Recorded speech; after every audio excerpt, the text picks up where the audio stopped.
Ahmedabad airport પરથી 2 કરોડ રૂપિયાનું drugs ઝડપાયું છે। આંતરરાષ્ટ્રીય એરપોર્ટ પરથી 2 કિલો હાઇબ્રિડ ગાંજો પણ જપ્ત કરવામાં આવ્યો છે। અમદાવાદ એરપોર્ટ પર ડ્રગ્સ મળવાનો સિલસિલો હજુ પણ યથાવત છે।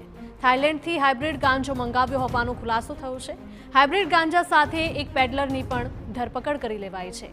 તો અમદાવાદ એરપોર્ટ પરથી ફરી એક વખત કરોડો રૂપિયાનું ડ્રગ્સ ઝડપાયું છે।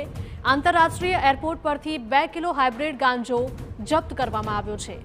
અમદાવાદ એરપોર્ટ પર ડ્રગ્સ મળવાનો સિલસિલો હજુ પણ યથાવત જોવા મળ્યો છે। તો થાઇલેન્ડથી હાઇબ્રિડ ગાંજો મંગાવ્યો હોવાનો ખુલાસો થયો છે। આ મામલે વધુ પણ તપાસ કરવામાં આવશે। ગાંજો કોણે મંગાવ્યો હતો અને ત્યાંથી કોણે મોકલ્યો હતો તે દિશામાં પણ તપાસ કરવામાં આવશે।